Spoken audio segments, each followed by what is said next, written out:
네, 여러분 반갑습니다. 반갑습니다. 한 주간도 잘 지냈어요?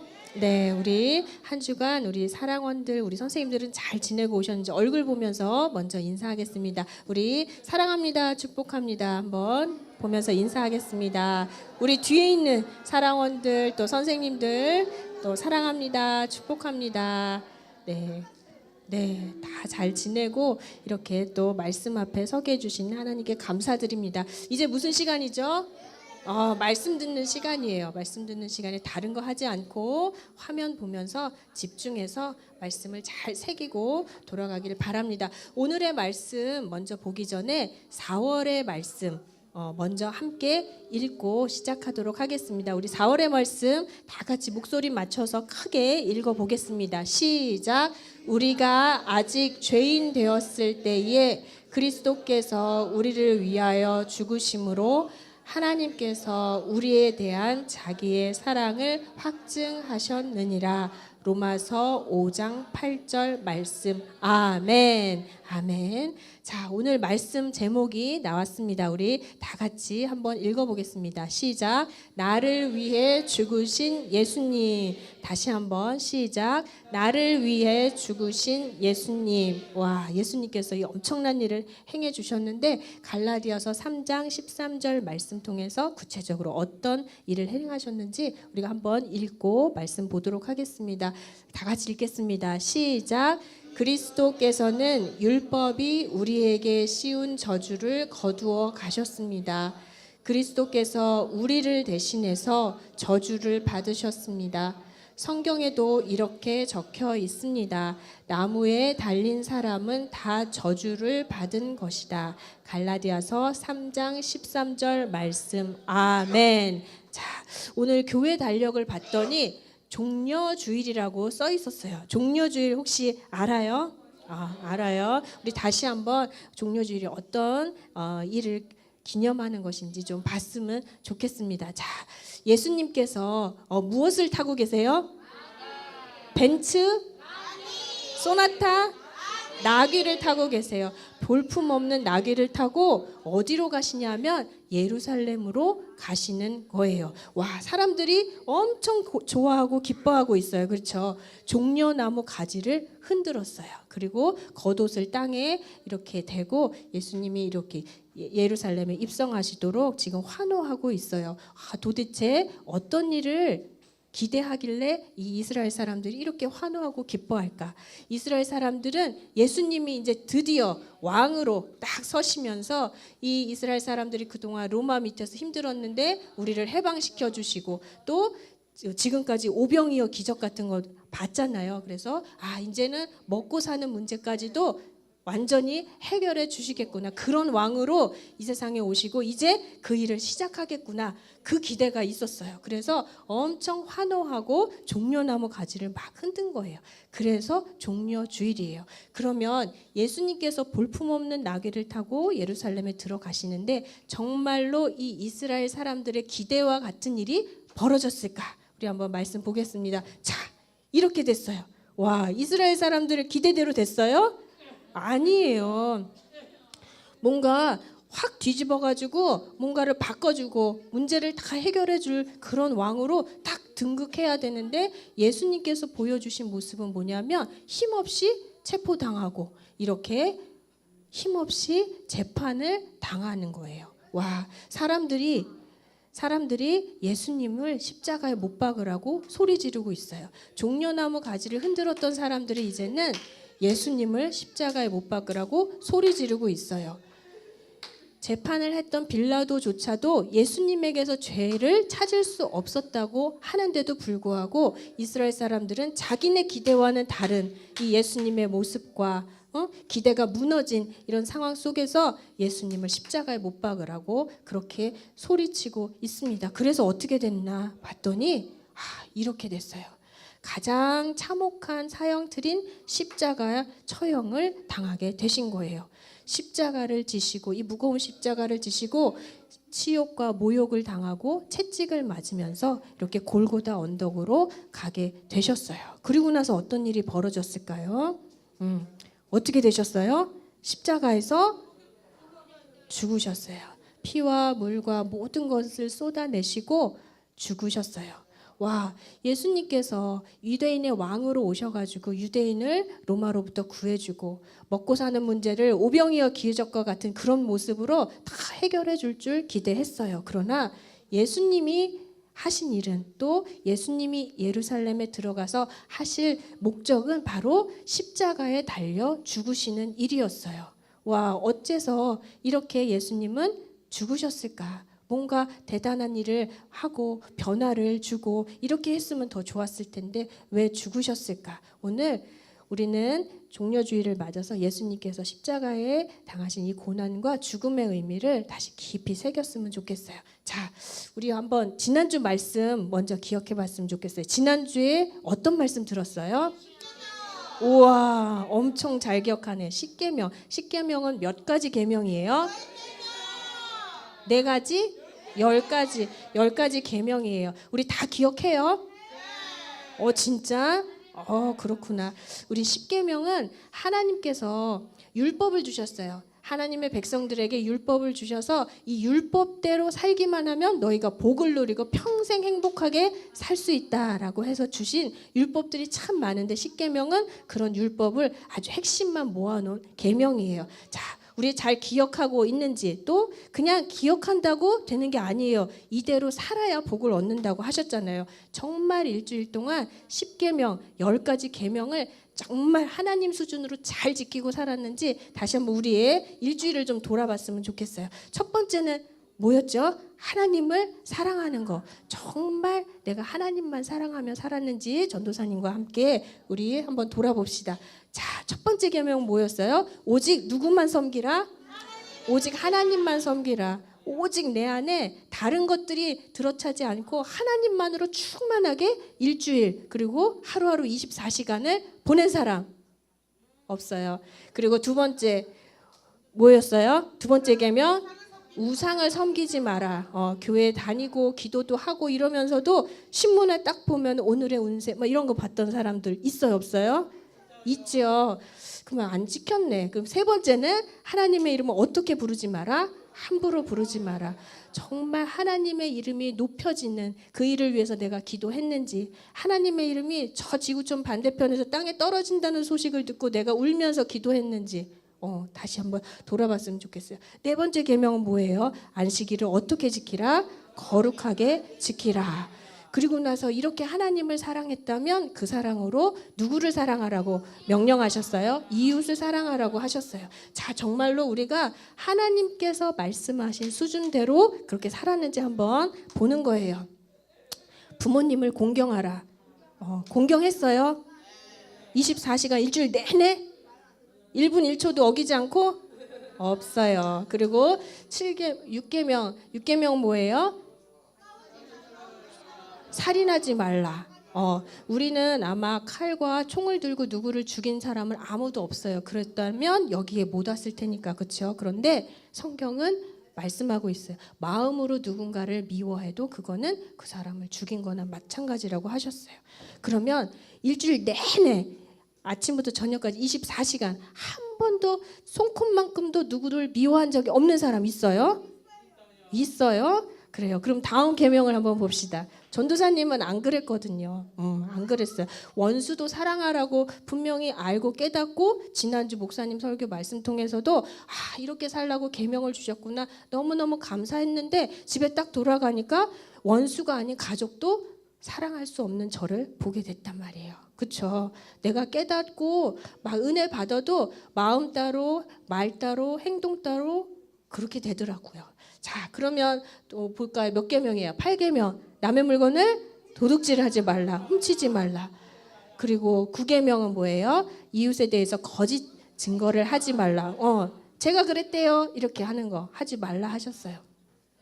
10가지 계명. 10계명 마지막은 뭐예요? 남의 집을 탐내지 말라.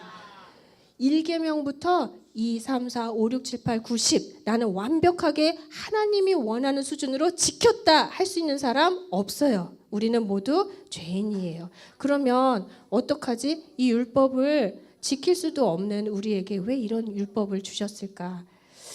우리는 지킬 수 없음을 깨닫게 하기 위해서. 그런데 그냥 우리로서는 지킬 수 없구나 이렇게 끝나고 말 문제가 아니에요. 성경 말씀에 이런 선언이 있는 거예요. 자, 안 나와. 자, 우리 신명기 27장 26절 말씀 보니까 그냥 말씀을 지킬 수 없고 그런 나는 무능하구나 이렇게 그냥 고백하고 끝날 문제가 아니에요. 우리 무서운 심판이 있는데 한번 같이 크게 읽어보겠습니다. 시작.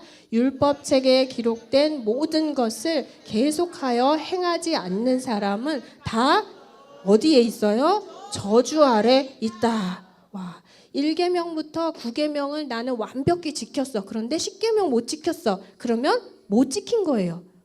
나는 다 지켰는데 5계명 하나만 조금 못 지켰어. 그런 것도 못 지킨 거예요. 왜냐? 모든 것을 계속해서 항상 지켜야만 하나님이 말씀하시는 그 수준으로 지키는 거기 때문이에요. 근데 그렇게 행하지 않는 사람은 어디 아래 있다? 저주 아래 있다. 무서운 심판이에요. 자, 우리가 하나님께서 말씀하시는 율법, 하나님의 명령을 볼 때마다 우리는 아까 전도사님이 고백했던 것처럼 이런 모습이 될 수밖에 없어요. 우리로서는 완벽하게 지킬 수 없구나. 성경은 말씀하고 있어요. 모든 사람이 율법을 지킴으로 해서 하나님의 자녀가 되고 하나님의 자녀대로 살 수 없다고 얘기하고 있어요. 그러면 여기서 끝나는 게 아니라 우리가 조금 아까 읽었죠. 어떻게 해요? 저주 아래 놓인다고 했어요. 저주의 핵심은 사망이에요. 심판이에요. 말씀을 하나님 수준으로 지키지 못하면 저렇게 될 수밖에 없는 운명이래요. 어떡하죠? 그런데 우리를 너무나 사랑하시는 하나님께서 이 땅에 누구를 보내셨어요? 예수님을 보내셨어요. 그리고 아까 우리가 봤던 것처럼 예수님께서 그냥 이 땅에 와서 내가 왕 돼서 로마에서 해방시키고 먹고 살 문제를 해결해 주겠다 이렇게 하지 않으시고 우리를 대신해서 어떻게 하셨어요? 그 저주를 그 온몸으로 받으시고 우리를 대신해서 죽으셨어요. 핏값을 사시고 우리를 대신 죄에서 해방시켜 주셨어요. 그냥 먹고 사는 문제 그거 해결할 그런 일 때문에 이 땅에 오신 게 아니에요. 우리를 구원하시고 죄값을 치르시고 생명 주시기 위해서 오신 거였어요. 그렇게 하기 위해서는 반드시 십자가에서 죽으셨어야만 했던 거예요. 십자가에서 고난 받으시고 죽으신 이유가 바로 율법의 저주 아래에 있는 우리들을 저주에서 해방시키시려고 그 일을 하신 거구나 깨달을 수 있어요. 자, 우리의 말씀 보니까 예수님께서 십자가의 죽으심으로 어떻게 되셨냐면 율법이 우리에게 씌운 저주를 거두어 가셨습니다 라고 말씀하고 있어요. 그리고 예수님께서 십자가의 죽으심으로 우리를 대신해서 저주를 받았습니다 라고 성경은 말씀하고 계세요. 그래서 어떻게 됐어요? 그냥 율법 아래에서 저주받아서 그냥 율법대로 살 수 없었던 우리가 이제는 이런 모습으로 바뀌었어요. 갈라디아서 3장 14절 말씀 보니까 예수님께서 이렇게 저주를 받아 죽으심으로 우리에게 두 가지 일을 하셨대요. 아브라함의 복이 이방인에게 미칠 수 있도록 그렇게 길을 열어주셨고 또 어떻게 해요? 예수님이 나 대신 저주를 받아서 우리 대신 저주를 받아 죽으셨다는 사실을 믿는 자 안에 이렇게 성령님을 약속해 주셨어요. 그래서 어떻게 해요? 아브라함의 복이 이방인들에게 미치게 하는 이 약속이 이루어졌어요? 안 이루어졌어요? 이루어졌어요. 그러니까 저와 여러분이 이스라엘 사람도 아닌데 이렇게 예수님 믿고 말씀 듣고 반응하고 깨닫고 그렇게 살려고 순종하고 애쓰는 거예요. 그렇죠? 이 일을 해주시기 위해서 예수님께서 이 땅에 오시고 사람들의 기대와는 달랐지만 더 큰 생명을 주시기 위해서 목숨을 버리신 거예요. 우리 한 사람 한 사람이 예수님 핏값으로 지금 호흡하고 살아가고 있다는 사실을 다시 한번 기억했으면 좋겠습니다. 자, 보세요. 우리는 말씀이 들려져도 깨닫고 내가 은혜 받아도 그렇게 살 수 없는 사람이었어요. 그런데 예수님께서 죽으시고 우리 죄에서 해방시켜 주시고 모든 저주를 거두어 가시고 우리 안에 누구를 주셨어요? 이제는 성령님을 주셔서 내 힘으로는 살 수 없지만 성령님께서 말씀대로 살아갈 수 있도록 도와주시는 성령님과 동행하는 삶을 살 수 있도록 우리를 바꾸어 주셨어요. 우리가 죄 지으면 마음 가운데 성령님이 아파하시고 다시 하나님께로 돌이킬 마음을 주시고 또 말씀을 듣고 깨달으면 그렇게 살고 싶은 마음을 주시고 기도하면 그렇게 살 수 있도록 힘을 주시는 이 성령님이 이제는 우리 안에 오셔서 함께 하십니다. 이 놀라운 일을 누가 이루셨어요? 예수님이 이루어주셨어요. 예수님이 어떻게 하셨어요? 십자가에서 죽으셨어요. 그냥 왕처럼 군림하면서 막 변화를 일으키고 변혁을 일으킨 것이 아니라 우리 눈에 보기에는 보잘것없이 십자가에서 묵묵히 돌아가셨지만 우리 안에 이 엄청난 일을 이루어 주신 거예요. 와, 정말 너무나 감사합니다. 우리 갈라디아서 3장 11절 말씀 보니까 하나님 앞에서 아무도 율법으로 말미암아 의롭게 되지 못할 것이 분명하니 이는 의인은 믿음으로 살리라 하였습니다. 그냥 예수님께서 나를 대신해서 내가 받을 율법의 저주를 모두 지시고 죽으심으로 내가 율법에서 해방되었다는 사실을 믿는 사람은 누구나 하나님의 자녀가 될 수 있는 은혜를 허락해 주셨어요. 이제는 심판이 아니라 누구의 품 안에 안겨 있어요. 우리가 하나님 품 안에. 저 손은 하나님 손이에요. 이제 하나님 품 안에 안긴 하나님의 자녀가 되었어요. 그리고 이제는 내가 사는 것이 아니라 누가 사세요? 우리 안에 예수님, 성령님이 사세요. 그래서 말씀대로 살아갈 수 있도록 우리를 깨닫게 하시고 도와주시고 힘을 주시고 일으켜 주십니다. 자, 이게 바로 우리의 모습이에요. 어떻게 이렇게 된 거예요? 누가 우리를 대신해서 죽으셨기 때문에 우리가 이런 모습으로 되었나요? 예수님께서 그 모진 고난을 받으시고 피와 물을 쏟으시고 십자가에서 죽으심으로 우리가 이렇게 하나님의 자녀가 되어서 하나님의 이름을 부르고 있는 것입니다. 오늘 종려주일 그리고 이후로 일주일을 고난주간이라고 하는데 우리가 이 십자가의 고난과 죽음의 의미를 깊이 묵상하고 마음에 새기는 한 주가 되었으면 좋겠습니다. 아멘입니까? 자, 이렇게 지내는 거예요. 한 주간. 무엇을 바라보고 있어요? 십자가를 바라보고 있어요. 예수님만 죽은 십자가가 아니라 저주받아 내가 죽어 있는 십자가. 예수님과 함께 내가 죽은 그 십자가를 바라보면서 그 하나님의 사랑과 그 은혜를 충분히 묵상하면서 이 고난 주간을 보냈으면 좋겠습니다. 아멘입니까? 아멘. 그러면 이렇게 십자가를 묵상하고 그 사랑과 은혜에 푹 젖어서 한 주를 보내려면 우리 구체적으로 어떻게 하면 될까? 몇 가지 한번 전도사님이랑 약속하고 결단을 했으면 좋겠어요. 자, 저 왼쪽에 있는 사람 뭐 보고 있어요? TV 보고 있어요. 드라마 보고 있어요. 또 만화 보고 있어요. 카툰 보고 있어요. 그리고 또 우리 핸드폰으로도 막 보잖아요. 그렇죠? 우리가 지금 봤어요. 예수님께서 나를 위해서 어떤 일을 행해 주셨는지를 지금 말씀을 들었어요. 그렇죠? 그러면 이 고난 주간을 어떻게 보내야 될까?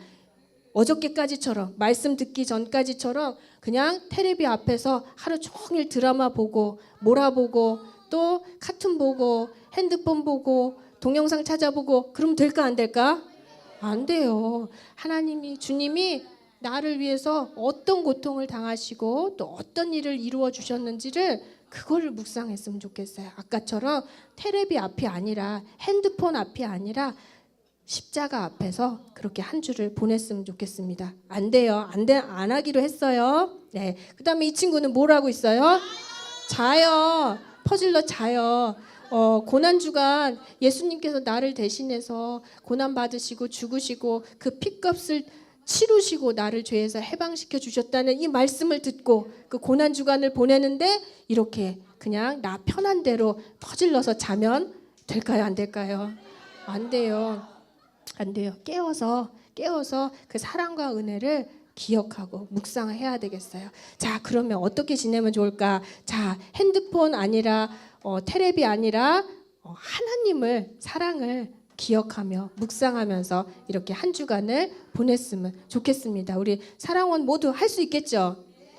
우리 핸드폰 잠시 끊고 드라마 잠시 멈추고 하나님의 사랑과 그 은혜를 묵상했으면 좋겠습니다. 또 어떻게 그 은혜와 그 사랑이 너무 감사해서 우리 아까 막 일어나서 찬양했잖아요. 사랑부 왔을 때만 찬양하는 것이 아니라 일주일 동안 우리가 보호작업장 가고 주간보호 가고 버스 타고 이렇게 할 때마다 주님이 나를 대신해서 죽으셨지 생각하고 그 사랑과 은혜를 찬양하는 거예요.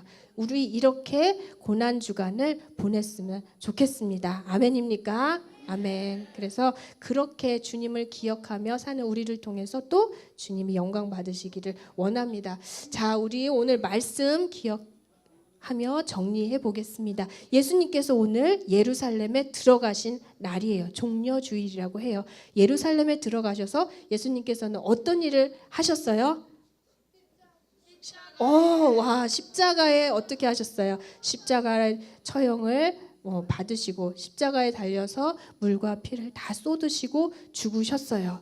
와, 우리의 기대는 당장 먹고 살 문제를 해결해주고 뭔가 변화시켜주고 이런 걸 원했는데 예수님은 십자가에서 말없이 죽으셨어요. 도대체 어떤 일 때문에 이렇게 죽으셨어야 했을까? 또 우리에게 이루어 주신 일은 어떤 일일까 봤더니 와, 우리를 믿음을 통해서 하나님 자녀가 되게 하시기 위한 그 엄청난 일을 행하신 거였어요. 우리 안에 성령님을 주셔서 이제는 말씀을 주셔도 그렇게 살 수 없어. 저주 아래 있었던 우리를 대신해서 죽으심으로 그 모든 저주를 치루시고 해방하시고 이제는 성령님을 우리 안에 약속해 주셔서 성령님 의지에서 말씀 살아갈 수 있도록 우리를 바꿔주셨어요. 할렐루야. 이 엄청난 일을 하시기 위해서는 반드시 대가를 십자가에서 피를 치르셔야만 했었어요. 대가를 치르셔야만 했었어요. 자, 우리 오늘 이렇게 말씀을 봤어요. 그러면 한 주간 어떻게 살아야 될까? 한 주간 우리 이렇게 사는 거예요. 어디 앞에서? 십자가 앞에서 그 은혜와 그 사랑을 묵상하면서 그렇게 한 주간 살기를 원합니다. 핸드폰, TV, 내가 즐기고 내 감정이 좋아하는 것 따라하지 않고 그걸 잠깐 멈추고 십자가 앞에서 하나님께서 주님께서 그 십자가에서 어떤 일을 나에게 행해 주셨는지 말씀을 기억하면서 그 은혜와 사랑에 감격해서 찬양하며 이렇게 고난 주간을 보냈으면 좋겠습니다. 그렇게 할 수 있겠습니까? 아멘. 자, 그러면 이렇게 한번 같이 고백해 보도록 하겠습니다. 같이 읽겠습니다. 시작. 나를 대신해서 십자가에서 고통받고 죽으신 예수님의 사랑과 은혜에 감사합니다. 그리고 이렇게 함께 기도하겠습니다. 시작. 하나님, 말씀대로 살 수 없는 죄인인 우리를 대신해서 십자가에서 죽으시고 믿음으로 의롭다 여겨주시니 감사합니다. 은혜 받은 하나님의 자녀답게 살겠습니다. 예수님 이름으로 기도드립니다. 아멘. 이렇게 살기로 간구하는 우리 기도를 들으시고 또 그렇게 살 수 있도록 도와주실 그 주님을 찬양합니다. 우리 십자가 안에 앞에서 십자가 위에서 이루어 주신 그 일이 무엇인지 우리 기억하며 함께 찬양하겠습니다.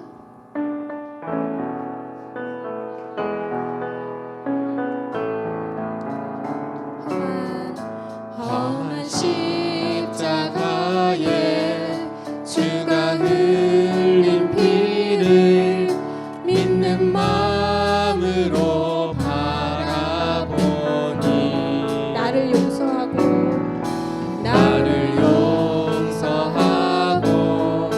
내 죄 사하시려 주가 흘리신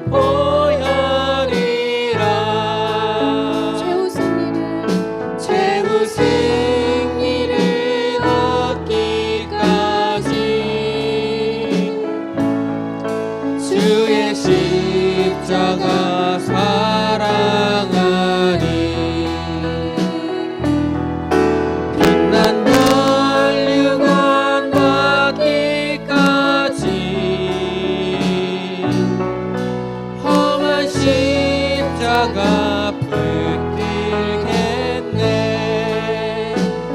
우리 오늘 주신 말씀 기억하면서 함께 기도했으면 좋겠습니다. 가장 가혹한 사형틀에 불과한 십자가에서 예수님께서 이루어 주신 일이 얼마나 큰 일인지 저주받아 죽을 수밖에 없는 나를 대신해서 그 피값으로 저주를 다 치르시고 우리를 죄에서 해방해 주신 그 은혜를 다시 한번 감사하는 기도를 드렸으면 좋겠습니다. 그리고 그 은혜가 너무 감사해서 이번 한 주 고난 주간 나를 기쁘게 하고 나를 위하는 그런 한 주 아니라 이 고난을 묵상하며 그 은혜에 감격하며 주님이 기뻐하시는 그런 자리로 나아가서 그렇게 살기로 결단하며 그렇게 주님 기도했으면 좋겠습니다. 우리 은혜에 감사하고 또 고난주간 한 주간도 주님의 기쁨으로 살기를 결단하며 우리 주여 한번 부르고 함께 통성으로 기도하겠습니다.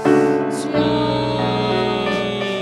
아버지 십자가에서 이루어 주시니 놀라운 일을 다시 한번 아버지 알려주시니 감사합니다.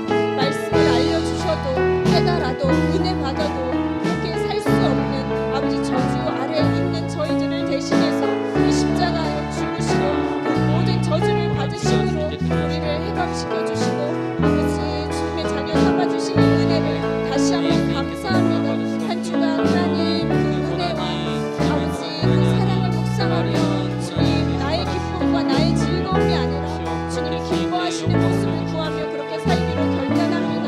주님 살아갈 수 있도록 한 주간도 주님 저희와 함께 동행하여 주시옵소서. 주님 영광받아 주시옵소서. 이 모든 말씀 예수님 이름으로 기도드립니다. 아멘.